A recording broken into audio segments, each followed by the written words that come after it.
안녕하세요. 만나서 반갑습니다. 역사가 김영준입니다. 세종실록 제3부 계속되는 왕비 가문의 순환이라는 주제를 가지고 오늘 여러분과 함께 할까 합니다. 1418년 12월 마침내 압록강을 건너서 의주 국경지대에 들어온 시몬. 하지만 그를 기다리고 있는 것은 성대한 환영 행사가 아니라 그야말로 전격적인 체포와 압송이었다는 거죠. 그 이전에 태종이 시몬을 어떻게 하면은 몰래 전격적으로 체포할 것인가를 상당히 연구를 해요. 그래서 막 그 이전에 이런저런 사전 작업들을 다 해놓거든요. 자, 그러니까 시몬 입장에서는 진짜 아닌 밤중에 홍두깨식으로 날벼락을 맞은 셈인데, 시몬은 입국하는 즉시 체포돼서 한양으로 압송되어 왔습니다. 영문도 모른 채 체포를 당한 시몬은 곧바로 국문을 받게 됐고, 이 국문 과정에서는 당연히 과학적 수사기법인 메타작이 동원이 됐죠. 당시 시몬이 받았던 국문의 강도는 결코 강상인이 받았던 것에 뒤지지 않았다고 볼 수 있습니다. 이것은 지금 현재 주상인 세종의 장인이자 영의정이라는 신분이 전혀 고려되지 않은 정말 매우 혹독한 처사였다는 거죠. 국문을 주도하던 전 영의정 유정현은 시몬에게 강상인이 이미 자신의 배우가 시몬이라는 것을 실토를 했다. 이거를 인정해라. 라는 것을 요구했다라는 겁니다. 물론 시몬은 이것은 말도 안 되는 소리다라면서 자신은 결백하다라고 맞섰다라는 거죠. 그러면서 시몬은 뭐라고 얘기를 하냐면은 그렇다면 강상인하고 대지를 시켜달라. 대지를 시켜보면은 확실하게 판별이 되지 않겠냐. 자, 그러면서 이제 대지를 시켜달라고 요구를 했는데 근데 이게 웬걸? 이미 강상인은 죽고 없다는 거예요.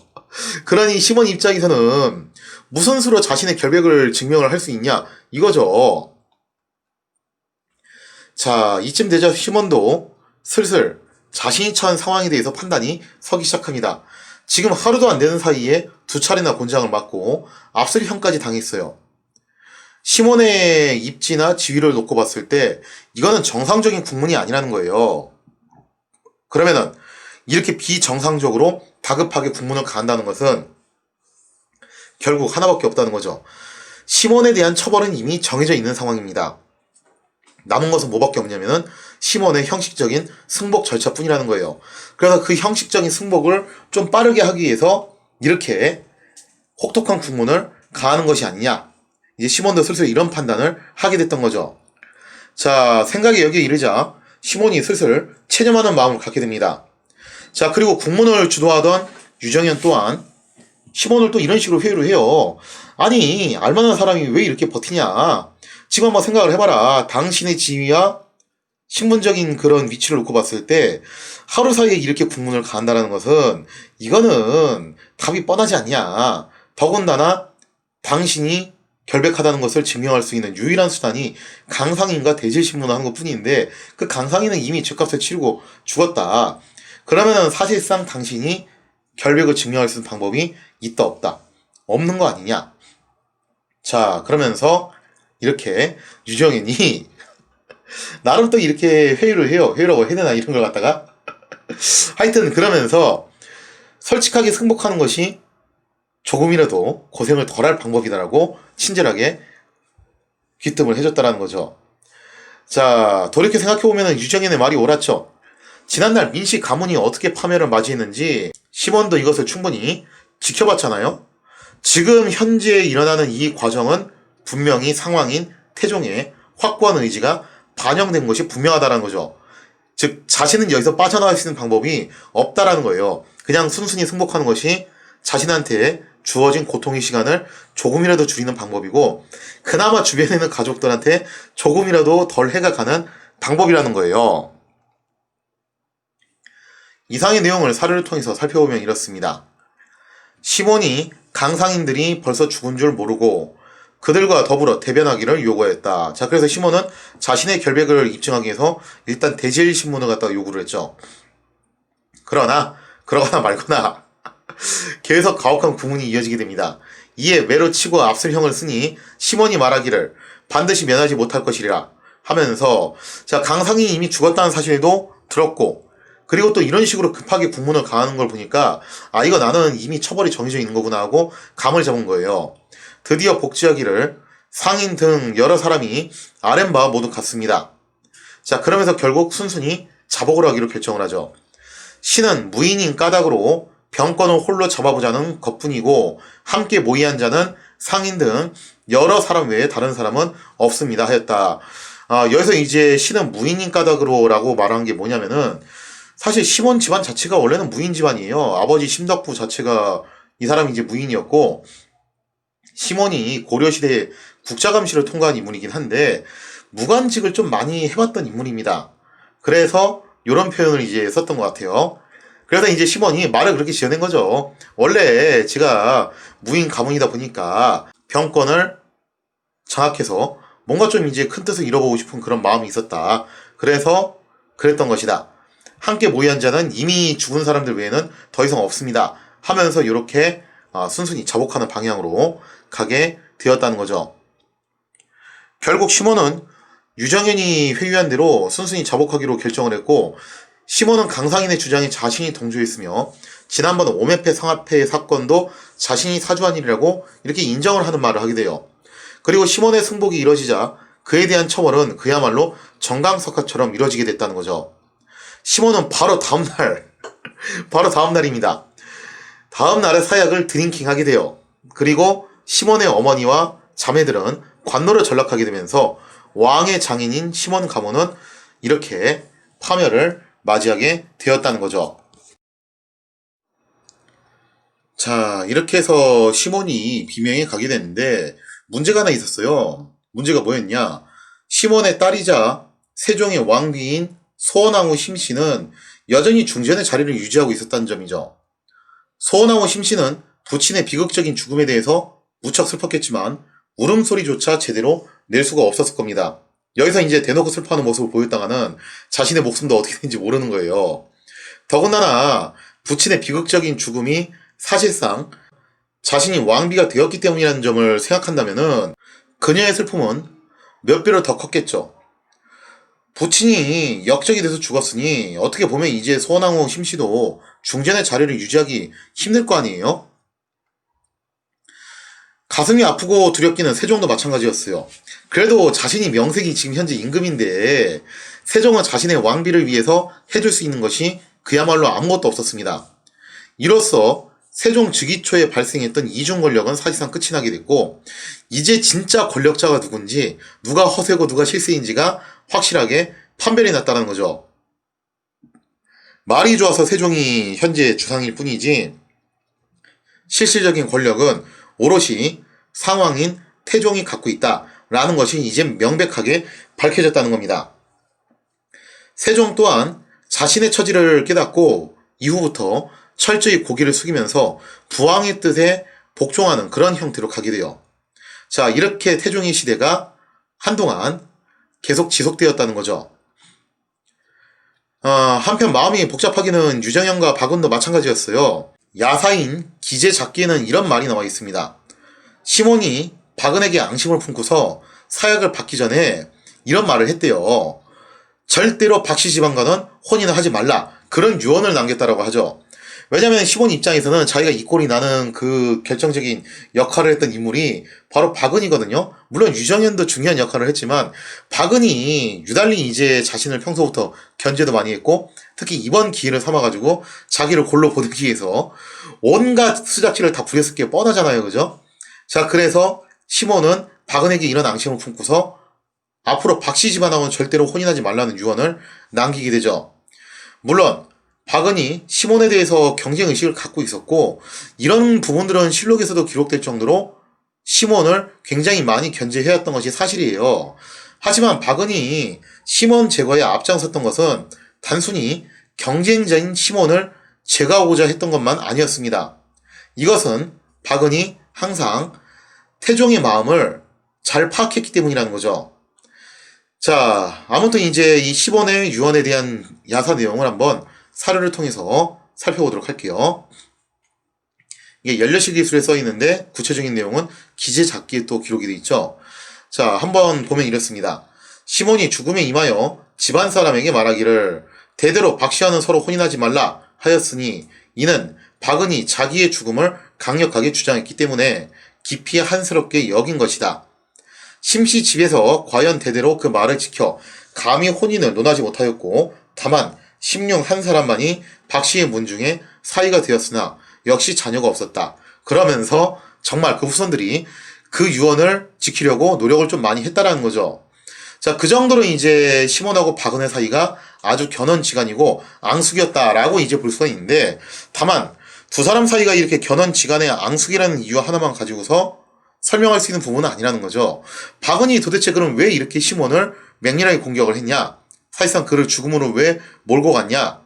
뭐 이제 1등을 미워하는 2등의 심리냐? 그런 부분도 없지 않아 있었겠지만 결정적인 것은 박은은 영원한 딸랑이거든요. 누구의 영원한 딸랑이냐면은 태종의 영원한 딸랑이에요. 정말 참 아이러니한 게 뭐냐면은 박은의 아버지가 바로 박상충이에요. 그 유명한 고려 말에 있었던 학자였죠. 2세기 박상충의 처남이었죠. 이 박상충은 정말 대쪽 같은 선비로 유명했어요. 그래서 2인이 밀파하고 한판 붙다가 결국에는 여기서 이제 숙청의 칼날을 맞아가지고 너무 혹독하게 국문을 당하는 바람에 그 후유증으로 유배지에서 세상을 떠났던 비운의 인물이었죠. 근데 그런 대쪽 같은 선비였던 박상충의 아들이었던 박은은 희한하게도 태종이 진짜 아주 전형적인 딸랑이 역할을 했다는 거죠. 태종의 마음을 그 누구보다도 먼저 잘 파악했고 누구보다도 가장 강력하게 수행을 해서 받들어 보셨던 인물이 박은이었다는 겁니다. 그래서 세종도 그런 부분 때문에 박은을 정말 곱깝게 생각해가지고 저거 전형적인 아첨 좋아하는 신하 아니냐 하면서 상당히 이제 비난을 많이 가했다라고 하죠. 자, 이렇게 태종의 뜻에 부합해서 시몬 제거에 앞장섰던 좌의정 박은 이번에는 소원하고 심씨를 폐비시켜야 된다고 주장을 하기 시작합니다. 지금의 상황에서는 아직 상황인 태종이 막강한 권세를 휘두르고 있으니까 괜찮겠지만 언젠가 세월이 흐르면은 태종이 세상을 떠나고 진정한 세종의 시대가 올 게 분명할 거잖아요. 그렇게 된다면은 세종은 박은이 시몬의 처벌에 대해서 앞장서가지고 주장한 것에 대해 가지고 분명히 앙심을 품고서 보복을 해올지도 모를 일이라는 거죠.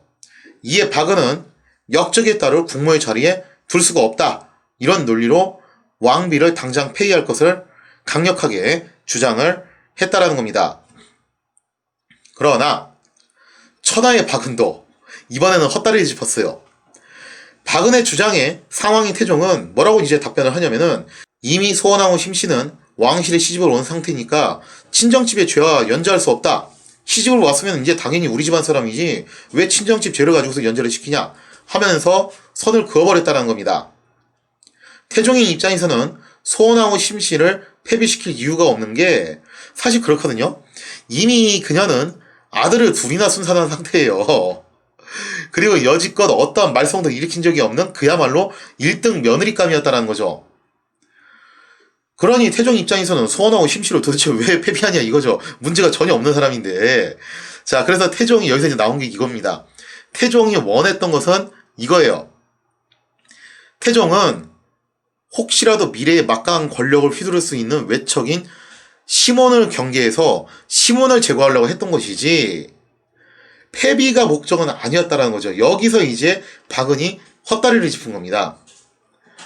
상황인 태종은 며느리인 소원하고 심씨에게 오히려 위로의 말을 전하면서 식사를 하도록 권유를 합니다. 식사를 하도록 권유를 했다는 것은 너를 폐비시킬 생각이 없다는 것을 보여주는 부분이라고 할 수가 있겠죠. 이로써 소원하고 심씨는 무사히 중전의 자리를 보존할 수 있게 되었지만 이는 자칫 잘못하면은 훗날 세종에 의해 또 다른 피해 보복을 불러올 수 있는 그런 처사이기도 했어요. 아무튼 간에 상황인 태종의 주도하에 세종의 처가인 시몬 가문은 파멸을 맞이했으며 이로써 왕비 가문은 2대에 걸쳐서 민씨 가문, 심씨 가문이 아작이 나는 그런 순환을 겪게 되었다는 거죠. 그야말로 순환 2대입니다. 이상의 내용을 사례를 통해서 살펴보면 이렇습니다. 의군부에서 시몬의 아내와 여러 딸들을 천인에 속하게 하자고 청하니 상황이 여러 형들의 예에 의거하여 시행하라고 명하였다. 의군부에서 또 시몬의 가산을 정몰하기를 청하므로 상황이 박은에게 묻기를 왕비의 집을 정몰하는 것이 의리상 되겠느냐고 하니 박은이 대답하기를 죄가 있는 신하는 너그럽게 용서할 수 없사오니 이와 같은 일은 마땅히 특별한 은전을 내려 그 가산을 정몰하지 않도록 할 수는 있습니다고 하였다. 자, 지금 현재 의금부의 주장대로 시몬의 아내와 여러 딸들이 천인에 속하게 되죠. 그러면서 이제 관노비로 전락이 되었어요. 그 다음에 또 이제 어떤 얘기까지 나오냐면은 시몬의 재산을 전부 몰수를 하자. 그런 얘기까지 나왔는데, 여기에 대해서 이제 태종이 박은한테 물어보죠. 이거 이렇게까지 해야 되는 건가? 그러자 박은도 뭐라고 대답을 하냐면은, 원래 이런 거 쉽게 용서해주면 안 되는 건데, 거기까지 하시는 게 좀 도가 지나치다라고 생각한다면은, 뭐 그거는 좀 이제 커트를 하실 수 있습니다. 정도로 이제 답변을 하게 되죠. 이런 걸 놓고 보면은 박은이 무조건 시몬 집안을 갖다 파멸을 시키겠다.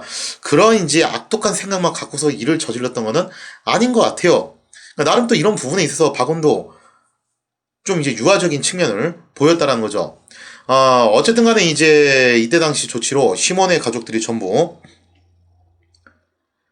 천인에 속해가지고 관노비를 전락을 했는데, 다만 노역은 시키지 않습니다. 그냥 신분만 그렇게 됐다라고 보는데, 이거는 아무래도 자기 아들내미 와이프 집안이니까, 며느리 집안이니까 지금 아직 중전이 그대로 왕비 자리에 있잖아요. 그런 점들을 감안해가지고 조치한 배려라고 볼 수가 있겠죠. 이어서 보면요, 또 말하기를, 자, 태종이 이런 말을 합니다. 시몬이 비록 중죄를 범하였으나 공비가 이미 주상에 배필이 되어 아들을 많이 둔 경사가 있으니 어찌 다른 사람이 비할 수 있으랴 하였다. 즉, 태종 입장에서는 중전을 폐비할 생각이 전혀 없다라는 거예요. 이유는 몇 가지가 있죠. 그 중에서 가장 큰 이유가 이겁니다. 이미 아들을 순산했는데 지금 후계자가 다 결정이 난 상황이잖아요. 이렇게 되면은. 그럼 여기서 구태여 폐비를 시킨 다음에 새로 중전을 드릴 필요가 있냐 이거죠. 더군다나 지금 현재 중전인 서원왕후 심씨가 뭐 좀 말썽을 부리는 사람도 아니고 정말 전형적인 현모양처로 태종의 이쁨을 받고 있었다는 거예요. 자, 이어서 보면요. 상황이 한참 동안 깊이 생각하다가 주상에게 말하기를, 내가 사약을 내리고자 하였더니 지금 이 말을 들으니 반드시 아니할 수 없겠다 하고, 또 말하기를, 이 사람은 비록 극형에 처하더라도 그 딸을 폐하고 세우는 것은 반드시 이러할 이치가 없다고 하였다. 즉 시몬에게 사약을 내리면서 세종에게 했던 얘기도 요 얘기예요.